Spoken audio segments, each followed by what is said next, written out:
Hello and welcome. Thank you so much for joining me on my program. I appreciate you wherever you are connecting from. If you are joining me from any part of the world, I thank you very much for your contributions on this channel. Please kindly subscribe if you have not subscribed, and also click the notification bell so that you'll be notified each time I upload a video. You will be among the first to receive it. In this channel, I bring information to your doorstep. I bring news from all channels, from every angle. Things that have to do about the world, things that have to do about Africa, more especially Nigeria. I bring it to your doorstep, some information that you ignore, some information that you cannot be able to come across. I look for them, I bring it to your doorstep for you to see. Every video you see on this channel is for educational purpose, to keep you up and get you aware of what is happening in the contraction called Nigeria, more especially. I bring the information to your doorstep. They are not lies. Most of the videos you're going to watch here are videos that are coming from the conventional media, and some of us sometimes are lazy to get into it. Some of us sometimes are too busy to be able to lay our hand on this. That is why I bring the videos to your doorstep. Watch from beginning to the end. Remember, these videos are for educational purposes, so that you can be educated and know what is going on. Let us watch together. At the end, you can go to the comment section and put down your comment. Give your opinion. Say it the way you feel it. Nobody's going to come against you. It's a free world, and this is the social media where people say it and set the record straight exactly the way it is without being controlled. Do that on the comment section. Let us watch the video together as it comes. Thank you. Rotimi is here as well with us. He is spokesman for Labour Party's presidential campaign. Thanks for joining us this morning. Thank you very much for having me. Before you respond to all that you have had so far, let's begin with your own assessment of what your candidate has been saying. One of the challenges many Nigerians would have about any politician making promises is, look, you're making us a promise now, but when you get into the office and you begin to do differently, we can't easily take that job from you anymore. So how do you respond to that? Because, some of the promises that today's president made, that the governors made themselves, when they get into office, things seem to be different. It will seem like they had new information that they got new information that they didn't have while they were making promises. Well, I think the first thing we have to understand is when a person is devoid of shame, then they cannot be taken at their word. So when they give their word on any subject, you need to wonder or begin to second guess, could they deliver on their words? Would they do what they have promised? Mr. Peter Obi was governor in Anambra State for 8 years. We can only speak in relation to his public record in Anambra State, and he speaks glowingly for him. If it wasn't until when politics came into the air about 3-4 months back and he became a candidate in his own right on the platform of the Labour Party, very few people ever had anything to say but pay glowing tributes to his record of achievement, both in the area of security, particularly because without security, commerce grinds to a halt, and that is what we are seeing all over Nigeria. Anambra State, which was before he came into office a hotbed of all sorts of criminal activities, was brought under control. Within months of his inauguration as the governor of Anambra State, that state enjoyed good security. That was the beginning. The next thing is that honesty of purpose was brought to bear on governance in Anambra State, and the prioritization of the needs of the people became the watchword. So you found a frugality that was brought into the administration of the state, which meant that monies were prioritized, education received priority attention, and education in Anambra that was already comatose before he came in went up, and Anambra, I believe, became the first in the country. You can't verify that fact. I'm not Peter Obi, I can't really remember, but I know that Anambra had made very good progress in relation to education, in the area of infrastructure, in area of investment in electricity generation. I believe Anambra had some sort of IPP that allowed them to Well, you see, power. the claims that you are making, both of them, incidentally, all of them are former governors one way or the other, even though I'm not sure whether, Vice President Atiku ever, really governed his state. But Governor, Tinubu was governor in Lagos at about the same time that Mr. Peter Obi was governor in Anambra State. And, you talk about, what existed before. And essentially, I'm saying the APC can make the same claims their own presidential candidate. No, the APC is incapable of making that claim. The beauty of the truth is that it makes you eloquent. And when you have to defend lies... No, I'm talking about the candidates. No, I'll get there. You say, if the candidates are talking in relation to what they have achieved, these are demonstrable. I live in Lagos.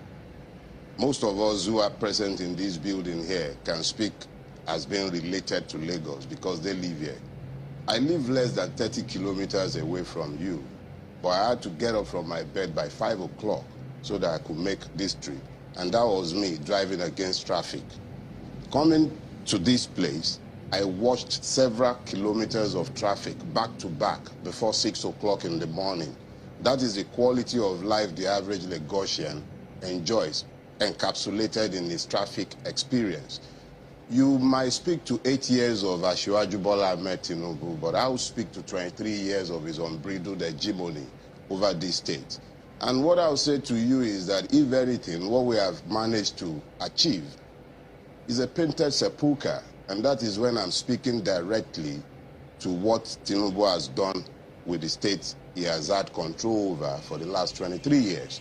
So when you're now speaking about the APC, I have its almost 8 years record in office, because when we are done speaking about the non-existent record and the painted sepulchre that is Lagos, we will now have to speak specifically to the almost 8 years ruinous record of the APC at the federal level.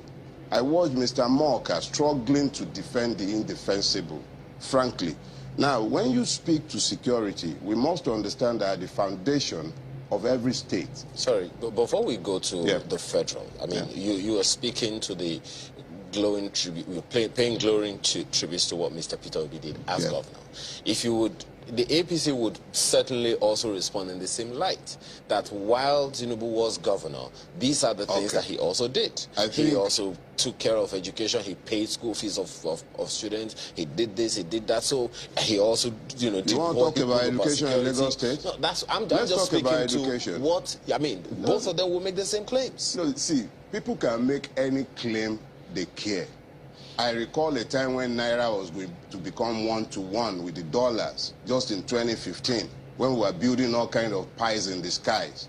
I remember, but the truth caught up with that. Time caught up with it eventually. So people can claim anything they care to claim. What eventually happens is that the truth catches up with every lie. So when a person comes and says, I have built the educational system in Lagos State, I would point out the fact that for every 10 classroom spaces you have in Lagos State, less than 4 belongs to the state, maybe even about 3 belongs to the state. The remaining spaces are private spaces. Those who can even barely afford to feed themselves are being forced to find money to pay school fees for ever less qualitative education. So when you're pointing at that as an achievement, I'll point at it and say, look, let's break it down to the granular. When you're saying you've achieved so much in education, in relative to what cost, how much has been spent, how much has been achieved, how many of those of us who went to public schools in my generation are able to send their children back to public schools now? What is the classroom availability, whether that be at the primary school level or at the secondary school level or even at the university level? These are questions that are easily verifiable. At the end of the day, it's going to be data. Do you have data to support what you're saying? Put it this way. When the campaigns begin and we're dealing with issues in its granular form, and we're able to say, these are the number of classrooms available in Lagos State, or in any state for that matter. These are the numbers required. Lagos State alone as millions of children out of school who are meant to be in school, if the spaces were there in the public school sector, they'll probably be in school. But they are not. Okay. Again, that Sorry, has Bukola, to be based on verifiable data. We need to take a short break, when we return. We'll take the break, but then again, that has to be based on verifiable data. So there are various sources, including UNICEF. Yeah, as you said, I love the word granular. Maybe I'll look it up during this break. Please stay with us. We'll be right back.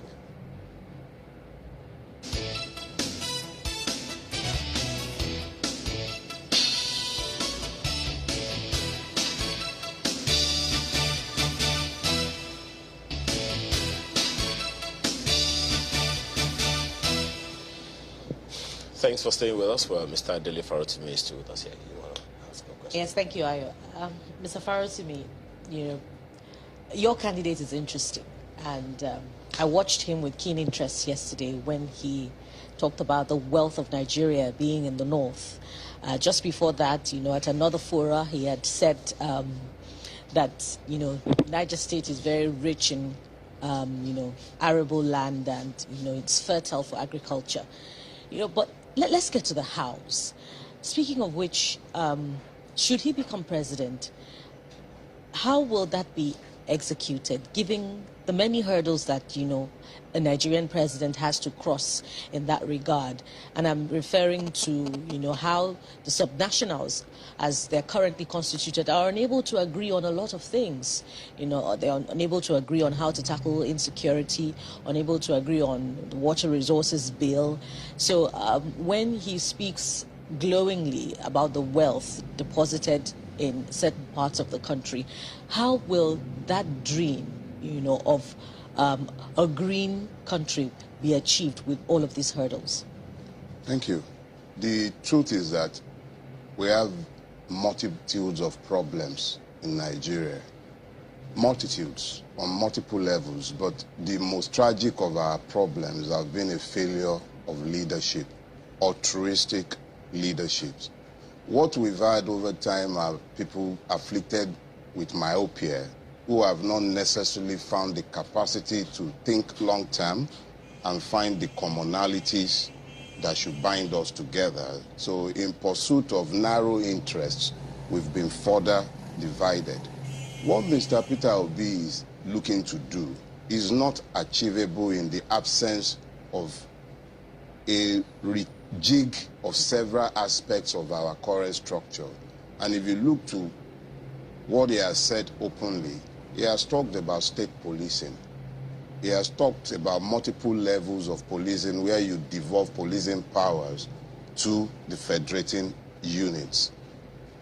I am privileged to have seen aspects of the manifesto, and I know that part of what is being done is to ensure that, to a very large extent, the comparative advantages of each part of the country is allowed to come to play with support from the federal government by means of all sorts of interventionist funding where required, but more importantly, first thing first, get a hold of our security situation, which has deteriorated badly, because now you're dealing with multiple threats, and it's not just Boko Haram anymore, because there is no way you're going to be able to do anything green or turn Niger State into the Netherlands of Africa, as he has alluded to on multiple occasions, if we do not find a way to secure the lives and properties of Nigerians. You talk about interventionist funding. Where will that come from? How will that be raised? The first thing that has to be done is to cut the cost of governance. Where you have a situation where the bulk of the monies being spent today in the country is going directly to sustaining the apparatus of government and persons in office. By the time you've dealt decisively with cutting the cost of governance, refocusing and reprioritizing what should be important in government, we're not a poor country. We are not poor. What has happened to us is that we frittered money away on things that we shouldn't spend money on. We have multiple agencies that are duplicating what the other are doing. So I think it's more of a function of reprioritizing, providing the right leadership, cutting the cost of governance to then put money in the right places. How is that going to be done? Is the question. Every politician, would have said the same thing. How is it going to be done? It's not something the president himself, with all the powers he has, can do with fiat. He has to still consult agencies, salaries and wages commission, revenue mobilization, allocation and fiscal commission, and all of those things. And he can't, with one signature, change all of those things. I do not expect that to happen, but I do expect that as we proceed in the campaign, you see a more robust policy plan in relation to education, in relation to agriculture. If he's talking about development of green belts, you see deliberate plans also dealing specifically with costing and the sourcing of financing for each and every project. If it's a budget, ordinarily it should also provide a cost. It should also provide the revenue component that will go towards financing that. There are those who, Mr. Farotuni, there are those who say, look, every president, yes, every governor, everyone who comes into office has good intentions. They have amazing plans. But then they have to deal with the civil service system that most of the time hasn't really allowed them to flex the way they would love to do the things that they would want to do the way they want to do it. So, and it's a challenge that the vice president, when they came into office in 2015 or thereabout, began to talk about, So with the encumbrance, if I can use the word, of the civil service, how will your candidate handle that one? Knowing that, as I said, one signature from the president can't just reorder or rejuvenate anything.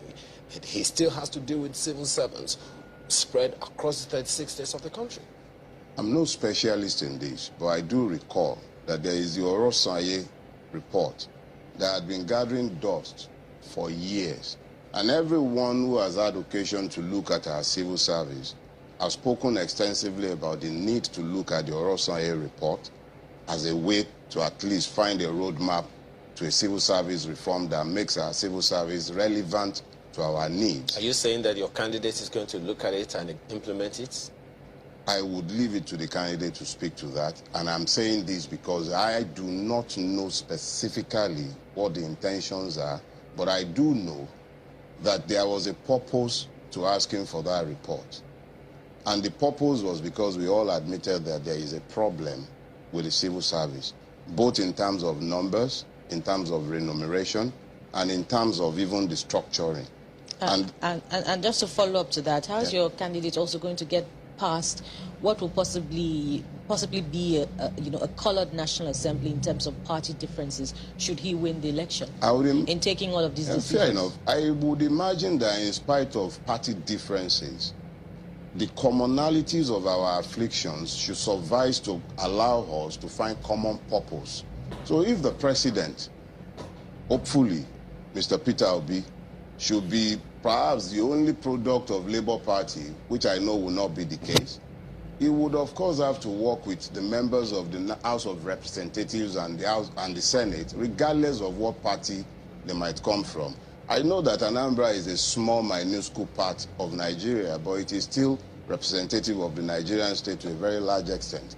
Mr. Peter Obi, I believe, worked without having any APGA member in the House of Assembly in Anambra State when he was elected, and he managed to find common purposes with them. Even when he was impeached, he came back through the instrumentality of the judiciary, and he came back to work with the same people, and he found common purpose with them because they were ultimately all elected to work for the good of the people of Anambra State. If the same happens in relation to the Nigerian Federation, I would believe that the man in Kankara from Katsina State, who is more interested in ensuring that there is security of life and property in his place, would sign on to any program that Mr. President might care to bring before the Senate that increases the security in his environment. Historically, Mr. Farotimi, you know I like Bukola's question. You know that that's not always been the case. Put it this way. Okay, so perhaps you might want to put it differently in response to this. In the event that it doesn't happen, that the politicians do what politicians do. They insist on their party position. They do everything they can, as the opposition parties always do, to discredit the incumbent government of the day. Is your candidate, because there are those who have alluded to the possibility, will your candidate be using executive orders to operate? I know as a fact that my candidate will be working within the law. As long as the actions are going to be within the letters and spirit of the law, I am sure that my candidate will work within the law. In the event that the National Assembly does not want to quote-unquote cooperate, let me put it this way. Unless you're suggesting that the National Assembly would be working against the interest of the Nigerian people, regardless of whether they are all APC members or all PDP members, then there is no argument here. If the persons who have been elected into the National Assembly have been elected to serve the interest of the Nigerian people, and the president who has been elected has equally been elected to serve the interest of the Nigerian people, those who are then seen as working against the interests of the Nigerian people would have to answer to the Nigerian people. Have you taken into cognizance? One second, Kola, do you think the National Assembly as currently constituted is working against the Nigerian people? Every member of the Nigerian ruling class, as currently constituted, are working against the interests of the Nigerian people. The National Assembly? Including the National Assembly. You think they are working against the Nigerian people? I'm not saying that I'm thinking, I'm saying as a fact. Even with the Electoral Act that you have also praised, the PIA? Talking about, you see, there would always be unintended consequences. If hyenas are gathered feasting on a carcass, and the ravens come around to find something to eat, it wasn't intended for the benefit of the ravens. The ravens are merely beneficiaries. Let's assume that the National Assembly will not be working against the interests of the Nigerian people. What if, there are genuine ideological differences between the executive and the presidency? For instance, following this, the passage of this 2023 appropriation bill, some National Assembly members have said, look, take out fuel subsidy from the budget. That is just a scam. So what if there are genuine ideological differences between parliamentarians within, the next government as constituted and your government, should your government win the election?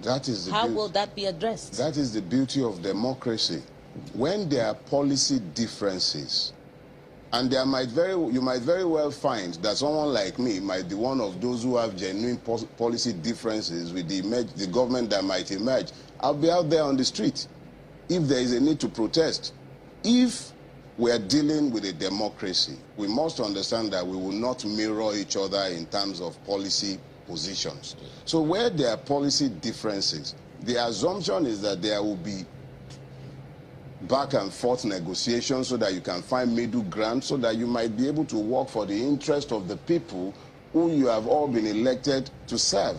It is only when you are now not in a position to find the middle ground that the person who has the overwhelming majority enforces their own will. But we must understand that as long as the differences in question are issues of policies, philosophies, maybe even ideology, I have a lot of policy differences and ideological differences with a lot of people that one is obliged to work with in this season. But it does not change the fact that one is going to lose the capacity to disagree simply because we're on the same side. Let's quickly return to Abuja. Chamberlain.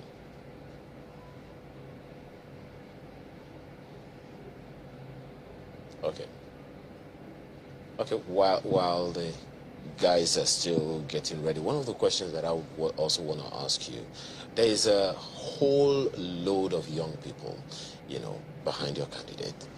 And other parties also say there's a whole lot of young people working among them.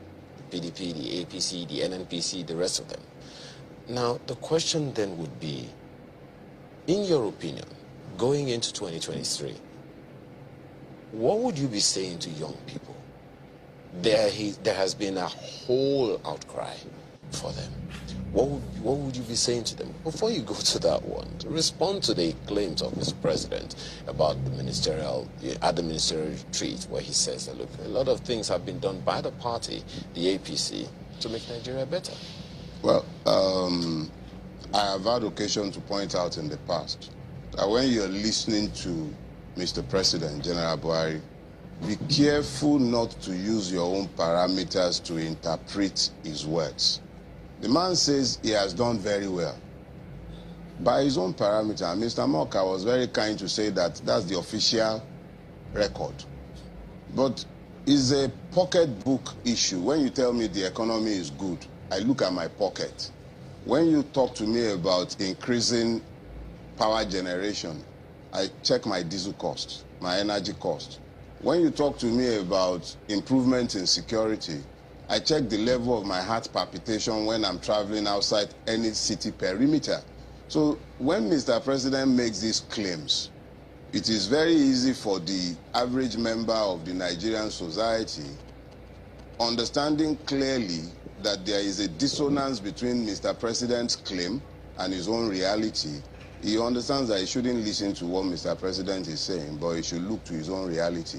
There is a vast gulf between General Buhari's claim and the reality of the Nigerian experience. Our lives have never been more miserable. If anything, whoever is coming after Mr. Buhari, and I hope and pray that it is somebody as visionary as Peter Obi, if it is not, what we have is a major problem on our hand. The country has been damaged beyond repairs. You actually have to reimagine it completely and then begin to rebuild it with the consensus of the people.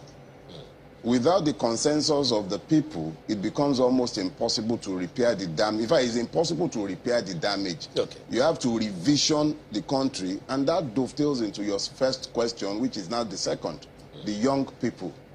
This is essentially a young country. Just as you would have young people behind Mr. Peter Obi, you have young people in the APC, you have them in the PDP, you have them in parties like the AAC as well. So you have multiplicities of parties where youth are involved. But the first thing that I have to say to any youth who is involved in the coming election is, exactly how does the candidacy or the platform serve your purpose? February 14, ASU went on strike. This is October. He has taken the Court of Appeal to get ASU to go back. What will happen as a function of that return, we don't know yet. Okay. Well, we're running out of time, but let's quickly go back to Abuja. Gemini. Thank you so much for watching. I hope you have been educated with this video. I hope you have learned something from the video you just watched. Please go to the comment section and put down your comments. Whatever you think about the video you have watched, or anything you have learned that you wanted to share together, go to the comment section and keep yourself busy. It's a free place where people share their opinion. And please, if you have not subscribed to this channel, kindly subscribe to the channel. Click the notification bell so that you'll be notified each time a video comes out.